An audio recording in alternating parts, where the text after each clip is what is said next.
So ఇది ఒక refurbished mobile అనమాట. దీని మీద మీరు వెనకాల అయితే చూడొచ్చు 6GB 128GB అయితే రాశారు. సో ఇదైతే నాకు బాగానే వర్క్ అవుతుంది. ఓపెన్ చేసినట్లయితే మన సెటింగ్స్ లో దీని డీటెయిల్స్ చూసినట్లయితే ర్యామ్ అయితే మనకి 8GB వరకు అయితే ఉంది.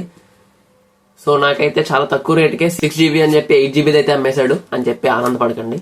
సో ఇదైతే వచ్చేసి మనకి రిఫర్బిష్డ్ ఫోన్ అనమాట. ఈ వివో Y95 మోడల్ లో మనకి అసలు 6GB ర్యామ్ వేరియంటే లేదు. మనకి హైయెస్ట్ వేరియంట్ వచ్చేసి 4GB ర్యామ్ తో వస్తుంది, 64GB స్టోరేజ్ తో వస్తుంది. అదే హై అండ్ వేరియంట్.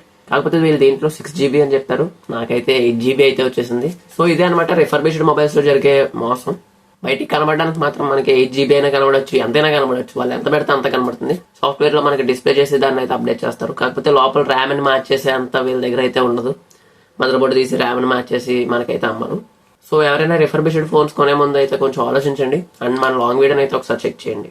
అండ్ దీంట్లో అసలు ఇన్ఫో చూసుకోవడానికి డివైస్ ఇన్ఫో HW అని చెప్పేసి యాప్ అయితే ఉంటుంది. హార్డ్వేర్ ఇన్ఫో కరెక్ట్ గా చూపిస్తుంది. దీంట్లో అయితే మనకి కరెక్ట్ గా కనబడుతుంది. 3GB LPDDR3 ర్యామ్ అయితే సపోర్ట్ చేస్తుంది. 3GB ర్యామ్ ఉంది, కాకపోతే మనకి 8GB ర్యామ్ అయితే చూపిస్తుంది అంతే. రిఫర్బిష్డ్ మొబైల్స్ తీసుకునేటప్పుడు జాగ్రత్తగా ఉండండి.